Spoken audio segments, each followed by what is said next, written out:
So I actually don't think there's an archetype. I think there are many that are blended together, which is what actually makes a really good CEO or leader, is that they aren't just one particular type of person. Otherwise, you can't ebb and flow when things come up. And if you can't ebb and flow, you'll drown.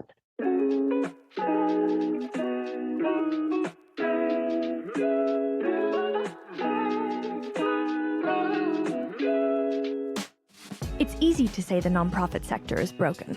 Less easy is saying how we're going to fix it.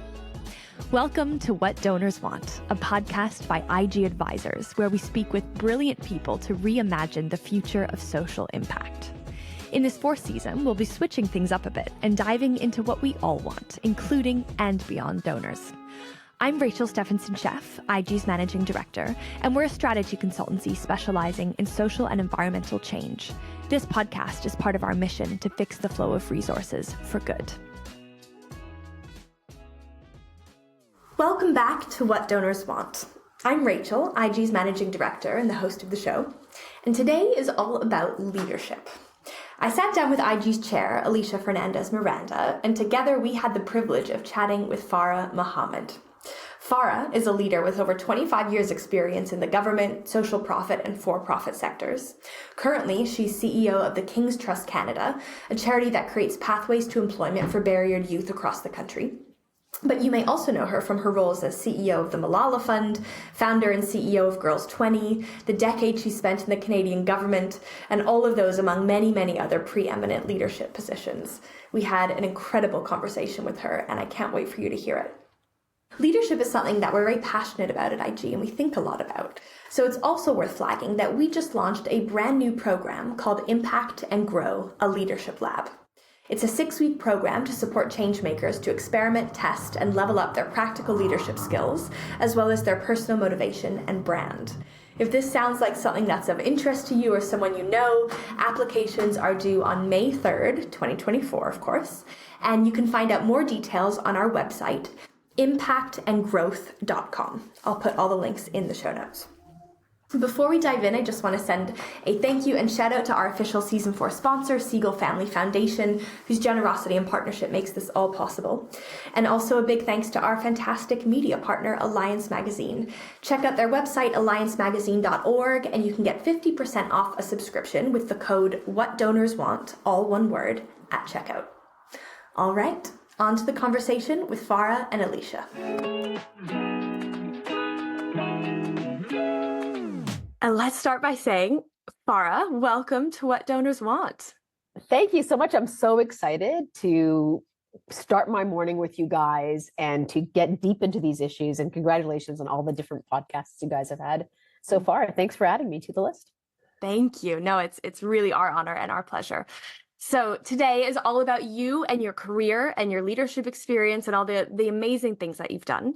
You've really had such an incredible career and experiences across so many different thematic areas and countries and organization types. So I'm wondering, just to kind of set the scene for listeners, can you tell them about yourself, kind of paint the picture of your career journey so far and kind of give the story of who you are?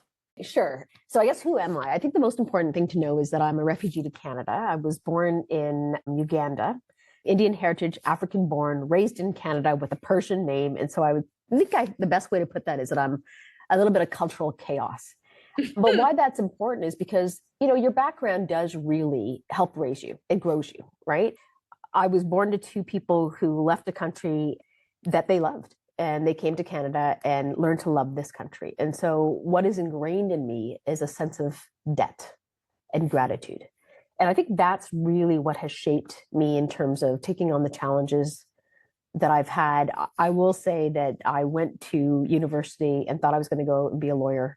And so I went to Queen's University and I loved it. And I decided that I was going to go do a master's instead of a law degree. And I fell in love with politics. And I got my first big break when Patty Torsney, 31 years old, defeated a opposite member of the party for the first time in 20-something years. And I went to volunteer for her. And after the campaign was over, she won. I thought I was going to get a job. And so when she didn't give me the job, I wrote her a letter and said, "You've made a mistake. You should have hired me." And she said, "Go do your master's and we'll talk." And that was my first break. And Wow. so it was a really amazing sort of journey from, I really don't know what would have happened to me had I not come to Canada, but I will tell you that the opportunity to work in Canadian politics as a refugee is like, I think that is the cat's meow.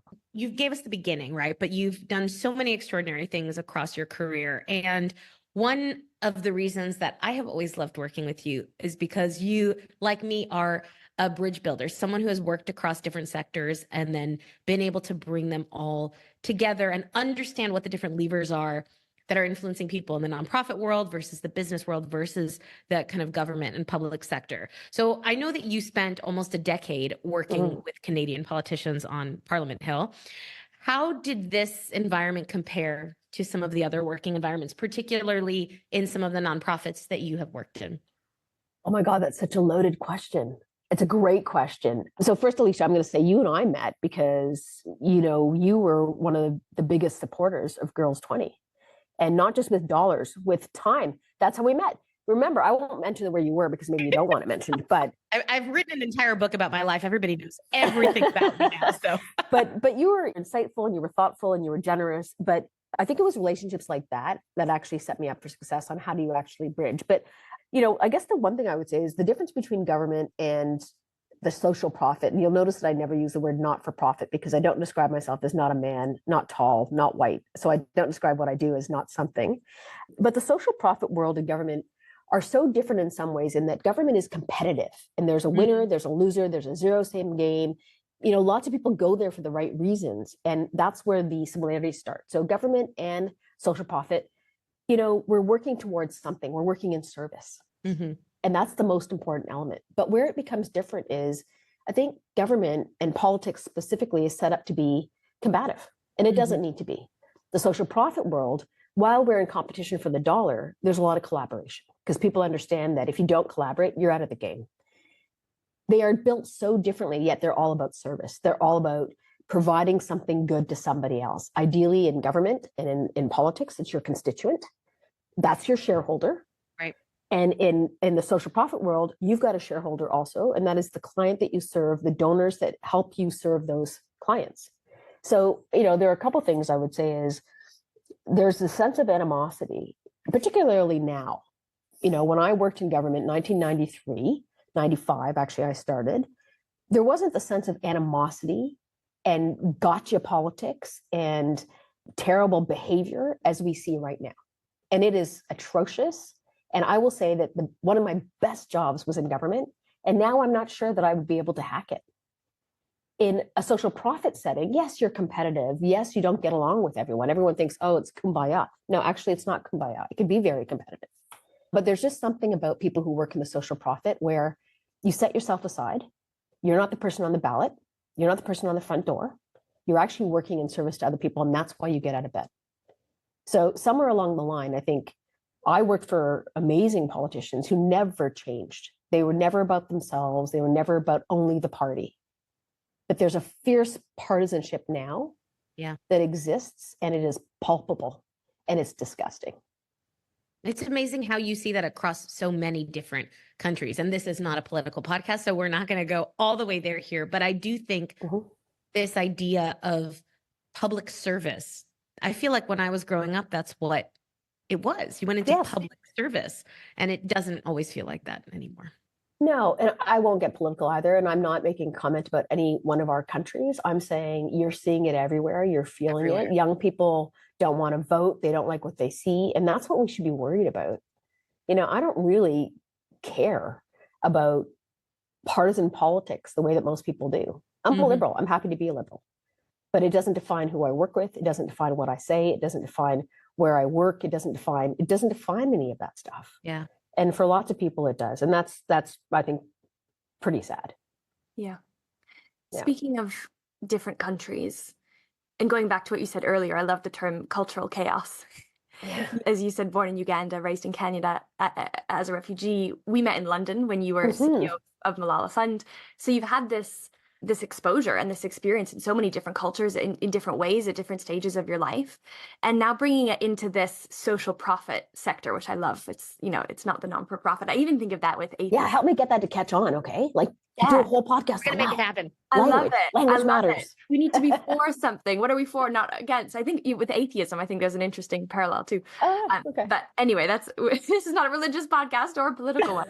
We However- basically, all we need to do is talk about people's age, and then we've like broken all the taboos. Oh, we'll get Things there. we're not We're going to supposed to talk about generational differences. Don't you worry. But now, speaking of this social profit sector, the social profit marketplace, if you will, and in, particularly in Canada, where of course I'm from as well, and where you work now at Prince's Trust Canada and your experience in working in London, what would you say are the key differences or kind of key characteristics of the social profit markets around the world where you've worked or had experience? I mean, I think a key characteristic, no matter where you work, is there's a sense of community. That's a really key characteristic that I think people forget. You're building community.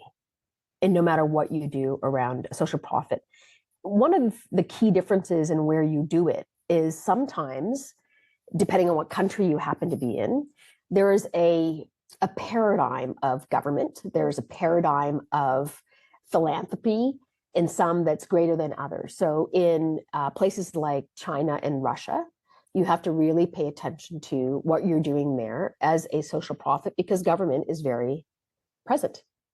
And there can be a lot of things you want to do that you don't do. Whereas in Canada or Mexico or Brazil, where we were, or wherever, you can do things differently. And so I think you've got to go into these different countries and understand what is the political atmosphere.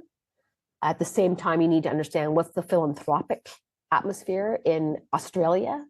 Philanthropy there is strong and people unite. And you can take something like a Girls 20, as we did, to the Sydney Opera House. Mm-hmm. Well, that doesn't happen in every country, right? I mean, imagine you've got these 20 young women from across the world. They're on the stage of the Sydney Opera House. Well, you're not going to get that everywhere. So I think it's really important to understand which country are you in? What is the different type of setup? What's the media like? What's the government like? What's the social profit world like? What's philanthropy like? How does business interact? And until you understand that, I don't know that it's really a good idea to try to navigate a country. I think I probably just went off topic, but I'm trying to sort of give you a sense of whatever country we went into, you had to go in with absolutely, first of all, don't make any conclusions unless you've got data to back it up. Don't think about a country a certain way because you've seen it a certain way until you were there, until you've spoken to people. Don't make any decisions, first of all. So my first phone call, my first visit, wherever possible, was always to go and meet with the ambassador from Canada to that country and say, what don't I know and what do I need to know? And that person was like gold.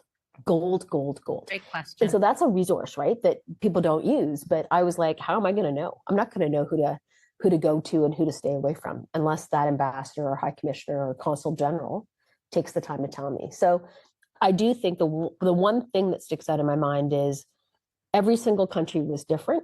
For Girls 20, when we went with Malala into different countries, every single country was different.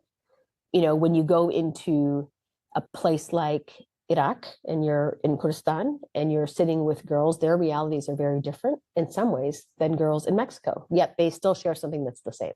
Mm-hmm. They still have the same ambitions. They're still looking for what they're going to do with their lives. They still have obstacles, but the way that you deal with all of that is different because their realities are different. Yeah. I think, Farah, the way you answered that is one of the reasons why you have been able to be such a successful leader as CEO of these incredible organizations like Malala Fund, Girls 20, Prince's Trust Canada, is because you have this quality of really listening and wanting to understand what is going on and not necessarily jumping first. And so, we want to talk to you about leadership and executive leadership. I mean, what would you say is the most misunderstood thing about being a CEO? Oh, I thought you were going to say the most misunderstood thing about being in the sector. No, I like this question. So first of all, wait, you can answer both of those questions. I'll answer both actually. First of all, can you guys come on and help me do my PR because you're really good for my ego. This has been fantastic. Just really Thank you. This is genuine. We're in the far No, I know, but if you guys could, anyway. So I think the most misunderstood thing about being a CEO is I think people think that CEOs know everything. And the truth is we don't. We are learning. We've got a lot of positive baggage with us. We have learned what to do that works, what not to do because it's not worked, but we are learning. We're in the process of listening. If you're a great leader, you're listening, you're learning, you're recalibrating. And so I think that's the biggest misunderstood thing. I think the other thing is that we don't feel our decisions. A CEO has to make a lot of tough decisions. And I can't speak for others, but when I'm making a decision that's impacting someone else, I feel it before, during, and long after. Yeah. And you hold on to that. And for some reason, you're not supposed to show emotion, which I think is bullshit. And I think that's unfair. I think people see you in a way that is just not accurate. The biggest misconception of the sector is that we don't have the same standards. I still have a P&L. I have to report on how I've spent my money. If I'm 10% up or 10% down, I am accountable to a board. Yeah. And for those who feel that we don't have the same accountabilities, wrong, wrong, wrong. In fact, I would say that I'm held to a higher standard in some cases than many other businesses because these are donor dollars. And that's the thing that really gets me is people think, oh, it's the social profit. No, actually, there's a lot of pressure on the social profit to deliver far above what people would expect of a private sector because we don't have the same assets. We don't have the same reach sometimes. Whatever it is, we are innovators. We create things out of nothing. That's tough. Yeah. So, I call bullshit. Do you think, I'm sorry, Rachel, I'm hijacking this from our really well thought out interview guide, but I want to go with this for a second, Farah. So you're reminding me that we met when I was at Standard Chartered. So that was a good long time ago. You've been in the sector for a while. Do you feel like that perception has changed? Has it evolved in the time you've been in? Do you think people are, because I agree with you. I do think that that is a huge misconception. And I'm thinking of what my own answer to that question would be, but I would love to know yours. Do you think in the time you have worked in the social profit sector, that's right, we're making it happen. Do you think that this perception of what kind of accountability these organizations have has changed? I do. I don't know that it's changed enough, and I don't know that it's changed for enough people, but I think there are a couple things that have happened. One, there's a lot of money in the sector. So when you have people like Mackenzie Scott or Bill Gates or others who are well known putting their money, people watch, people really eyes wide open, right? Accountability. Are you buying stuff or are you supporting stuff? And the language has changed. So I think that we've got a whole bunch of people who are business people who are now philanthropists, and that does change the game because other people are looking. That's the first thing. The second thing is I think there's a lot more transparency or expected transparency on donor dollars. So we do an annual report. We do regular quarterly reports to our donors. And so the system has changed also in terms of the expectations of the donor, forcing in some cases organizations to report differently. So I think the combination of different individuals getting into the space, the sort of the regimen of having to report certain ways at certain times, there's no slippage there. And then I think this whole thing about, I am, and I think, well, every charitable entity in Canada has to report to CRA. And those are open reports. We don't get to hide who we get money from. We don't get to hide how we spend money. And so I do think there's a larger amount of transparency there. But, for whatever reason, we walk around and call ourselves the third sector. Well, how do you want people to think about you then? If you think about the trillions of dollars and the thousands of jobs that exist in Canada alone around the sector we want to call charitable, that's not money that just goes into the wind. We're all accountable for it. Yeah. So I do think there's change. I don't know that there's change enough where people actually understand that this sector it's also got business elements to it. And that's the problem, right? That's the problem is people don't see the amount of reporting and accountability that actually does exist in the system. I hear you. You know what I'd like to do? I'd like every business person to go sit on a board of a social profit, and then they'll see. Yeah. And then they can cut this stuff out where they're like, oh, well, so you're at a social profit. No, I'm probably more accountable than you are as a senior vice president of something. 100%. So obviously you got me talking about something that really does get me. Gauntlet thrown, business people. If you're not on a Now, board there are a lot of of a good social people, right? profit organization, what are you doing? Yeah. I mean, there are lots of amazing people who get it, who are in business, but there are enough of them who don't. And that's the problem. Yeah, completely agree. We absolutely feel that in the UK as well. It's not just Canada, it's everywhere, as we know. This podcast is made possible by Seagull Family Foundation. We are building an extensive network of extraordinary people, positively transforming lives and communities across Africa. Whether you're a dreamer, funder, leader, or visionary, our network can help you make the greatest impact. To learn more, visit www.seagullfamilyfoundation.org or contact us at info@seagullfamilyfoundation.org. Going back to your experience as a CEO, and I loved what you were saying around these misunderstood aspects that people don't think you feel your decisions. That's so good, the before, during, and after.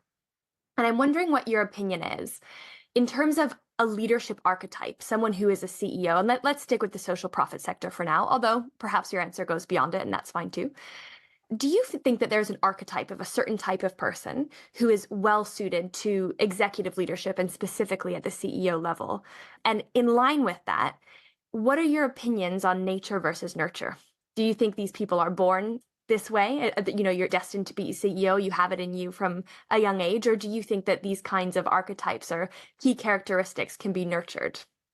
I'm smiling because my parents would tell you that it's born in you, because when I was 5 and we had no money and we were walking back from the grocery store and they gave me an empty bag, I was not interested in walking the 3 blocks. So apparently I put my hand out and I yelled for a taxi, and the taxi pulled over, and my parents, they had no money, and they were like, we have to get in now. This is a pride thing. And so my parents love to tell that story to all of my friends. So now I've shared it, but my parents would tell you that it's probably a little bit of both, that it's in you, and you have to have the right atmosphere to have it brought out in you. Right. So I'm obviously answering your last question first, but I do think there's a mix of nurture and nature. That's not to say that if you're not born with it, you can never get there. But I think so much of it comes down to circumstance. And you see that around the world, right? You see where, and obviously my specialty is women, right? You see it in some countries where women are rising to the top because the community and the country is okay with it. They encourage it. They welcome it. They champion it. And there are other countries where you don't. So you can have someone who is really built for a CEO role or a leadership role, and they will never, ever reach that potential because the atmosphere does not allow for it. So I do believe that nurture is a huge part of how we grow, support, move forward, find leaders. I really do. In terms of an archetype, look, I think it all depends on the organization at that time, right? You have startup entrepreneurial type of leaders. You have leaders who sort of tread water and make sure everything is going okay. You've got builders. You've got coaches. I think that there are people who are deal makers. I think there are so many. When I think about the roles that I've taken on, I know that I'm not somebody who can tread water. I like to build. I like to create. I like to deal make. I like to, really make sure that the kind of community I am building is one of an entrepreneurial mindset. So I actually don't think there's an archetype. I think there are many that are blended together, which is what actually makes a really good CEO or leader, is that they aren't just one particular type of person. Otherwise, you can't ebb and flow when things come up. And if you can't ebb and flow, you'll drown, right? I think one of the biggest things that a leader needs to know is how to prioritize. And there are times when you're going to have to just be a coach, and that's okay. That's what's needed. And there are times where you're going to say, you know what, this isn't working. You put your entrepreneurial hat on and you try to figure out what hat are you wearing that day. You got to be willing to walk in and deal with whatever comes your way. And so I think if you only have one particular or a couple of different types of leadership qualities in you, you might make it for a little while, but I think it will be a very, very hard journey. You can't ebb and flow and pull those different types of leadership qualities out. Sometimes you just need to shut up and listen, right? You don't need to be the leader in the room with the loudest voice. You got to be the leader in the room with the biggest ears. I love hearing it described that way. There was this fight I used to have with my dad who argued because at the time I had a boss who was a very difficult person. And my dad said, well, nobody gets to be a CEO unless they can be an asshole. And I was like, that cannot possibly be true. And we used to have this battle all the time where we would like send each other articles back and forth. And now, like 10 years on, he has said to me, oh no, I never said that. I'm like, you did. Rachel with the recorder then. You did. But there is also this changing face of what a leader looks like and acts like. And, I think that our horizons for what leadership actually entails has broadened as we've had, what is it, like less CEOs named that are women that are named John or whatever the stat is. But, it's still an appalling stat, but actually it's better than it was. And I think as there has become more space to appreciate different types of leadership, then that has also opened up our eyes to what a leader could look like or be. And I think that's a very promising development. Yeah, that's first of all, hi, Dad. Second of all, I think your dad, not mine. My parents are so used to me throwing them under the bus now for podcast interviews. But I think that's a fair assessment of what a CEO used to look and act like. Yeah. And now I think, look, one of the hardest things about being a CEO is that you have to understand that not everyone's going to love you. Mm-hmm. And that's tough in and of itself, right? Everyone wants to be liked. Well, not everyone. I mean, there are a few people I won't mention because we're not being political, but everyone sort of has that, I think, where they want people to like them. They want people to respect them and like them. And they don't want to come across as a jerk. But not everyone's going to feel that way because not everyone's going to agree with you. Mm-hmm. They're not going to agree with your decisions and they're not going to agree with the path that you took. And you have to, that's, I guess, one thing that every leader has to have is you have to be okay with that. Mm-hmm. And if you can't be okay with that, then you probably can't be a leader. And that's not specific to the social profit sector. That's to any sector. It doesn't matter if you're running a small business or a massive multinational enterprise, or you're, the prime minister or president, or you're the member of parliament. If you can't take the criticism and people not liking what you've done or how you think or how you act, then don't put yourself in the firing line. Right. Yeah. Speaking of leadership styles changing, the tides changing and these new models of what being a leader can look like. And I completely agree with your last point as well, with all of them around on even having the capacity to hold that criticism and to think strategically about what parts you want to keep and what parts you don't. I want to talk about generational differences. The age question. Exactly. Here we go. Okay, so now we've done politics. We've done kind of religion. Yeah, we've done religion. And we've done age. All Here right. we go. Look, now we've here we ticked all go. the boxes. Well, and I've talked about height, so Perfect. There's something for everyone on this episode. Exactly. And we want to get, this topic, generational differences, is quite a juicy one. And it's a really interesting one. I know we've spoken about it before. And you've had this amazing career where a really key kind of motif in it has been youth leadership, championing youth voices, Malala Fund, girls' education, Girls 20, putting young women in the center of decision-making spaces. So this idea of youth leadership is really feels kind of core to the narrative of the legacy that you've built and are building.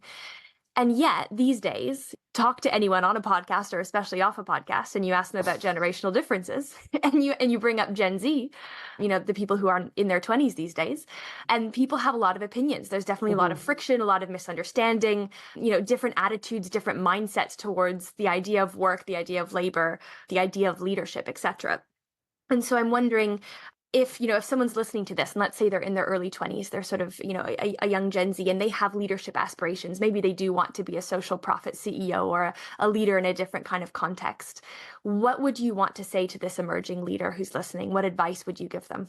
So I guess the first thing I would say is, this is such a tough one, Rachel, because first of all, I hope my team will listen to this. And I hope that whatever I say comes across in absolutely the right way. I think there's this tendency, and we all did it. Like, I remember when I was in my 20s, I was in such a hurry. Everything needed to be done. The expectations, you could not manage my expectations. Mm-hmm. But the one thing I would say to myself, so I'll say it to generations now, is slow it down a little bit. Manage your expectations. Don't expect that everything's going to come fast and furious. If you're in a job for 3 months, you're probably not going to get a promotion at March 6 months, right? You got to really manage expectations, and you got to know that not everything can be 100% transparent the way you want it to be. Leaders make tough decisions, and sometimes those decisions have to be made behind closed doors and for privacy reasons or whatever. You know, there's a tendency for, I think, this generation to want to know all of it, and for decisions to be made flat. And as much as I would love to do that, it's just not possible. So understanding the system, I think, is really important. Really understanding the system, understand why there's hierarchy, understand why some decisions are being made behind closed doors, and don't take it personally. It's not a reflection on you as to why you're not in every single room. I struggle with this a lot because I don't lead by consensus, but I do consult. So I think it's important. And the reason I like to have the type of team I have today is because they are so diverse. They're so interesting. They've got such incredible backgrounds. They're different ages and stages, different backgrounds. Some of them have not even peeled the onion back, and you can tell, right? But with all of those differences, 3 things I would say to them is, please understand that making decisions is harder than it looks, and it's more complicated than it may seem. That's the first thing. Second, because you don't know everything doesn't mean that people are trying to hide something. That's really important. And the third part is, there's a beauty to open communication, and understand that people are listening, but it's also important to know when to stop. Like, voice your opinion for sure, but we're not punching bags. And I'm not saying this about my team. I have a friend right now who's going through a very difficult leadership moment. And this person's team is really expecting a lot of them. And when they don't get it, they go back and back and back. And I'm watching this person, and I'm thinking, he is not going to stay if this continues to happen. And that's losing a leader, because the person's trying to be open and honest, but it's not being met with that same openness and honesty. So it is a two-way road. I really do love the way my team feels very comfortable, I hope, coming and voicing their concerns. I love it. I learn from it. There are things I haven't thought about that they help me understand. Because as I said, I'll go back to the misconceptions, is we don't know everything. We learn by listening. And if you haven't created an atmosphere where your team can speak to you, then shame on you, right? Having an open door policy actually means having an open door policy, that you're going to hear stuff you don't want to hear. But for that new generation of leaders, managing expectations is massive. And it's better for them, and they won't be as disappointed, right, when things don't move as fast and as furiously as they want to. The last thing I would say is, don't feel afraid to put your hand up. If you don't trust your leader to put your hand up, then get the hell out of that job. Find a better place where you can put your hand up and not worry about what's going to happen. Right? If you truly want to be a leader one day, go find somebody who is a leader that you want to be like. Don't be in an office and learn bad habits and think that that's okay. That's not okay. People who yell at their staff, that's not okay. People who berate their staff, that's not okay. People who want their staff to work like crazy and not reward them, that's not okay. None of those behaviors are okay. And it doesn't matter which generation it is. I laugh at myself for the way we worked in politics. Ridiculous. 18-hour days, 7 days a week. But I wouldn't give it up, because it taught me stuff that I still have today. And that was my choice, right? I was addicted to politics. But it's up to everyone to find their place. And if you're in a place that does not match your values or the type of people you want to work with, get the hell out of there. Go find something that will allow you to soar. You got one life, right? You got one journey. So, and you're the master of it. That's so beautiful. I'm just wondering if we should invent like a role that's like president/prime minister of Canada, the UK, and the US, like at one time, and then you can run. Oh, wow. I guess that used to be called king or queen, so maybe we shouldn't go back to that. No, maybe we should. That's But true. I'm just saying I'll put you in charge. No. Farah, we could talk to you all day because we love talking to you. We will talk to you in unrecorded forms, but this has been so amazing. Wow. Besides our new vocabulary word of social profit, what is one thing you would really like our listeners who are kind of widely spread out across the social profit sector to take away from this conversation?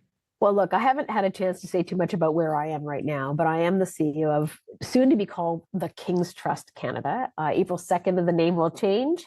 And, I'm proud to work here because I do believe this is an organization that really cares about the journey of barriered youth. We have tons of people in Canada. We have 860,000 young people who are not in employment, education, or training. They're called to meet. King's Trust Canada is committed to helping at least 100,000 of them over the next 10 years find employment. And that means we got to think differently. We got to be open to young people who have different paths. And the one thing I would say is we want to have leaders. If we want to have really good leaders, we got to look everywhere for them. And that's about supporting barriered youth who don't necessarily have those opportunities. So I would say keep doing what you guys are doing because you're helping people think differently about leadership. And if you continue to do that, then young people who are coming up the pipeline in different ways will find those opportunities. So I am really thrilled to be part of this. I love talking to you guys. You've really made me think about how I show up. And I'm a work in progress, so I do appreciate it very, very much. Thank you. Thank you so much, Farah. Wow, what a note to end on. Thank you for your time. It's really an honor to speak with you always and to have this kind of conversation about these bigger topics and leadership. It's just such a nice space to have together. So thank you. Thanks very much, guys.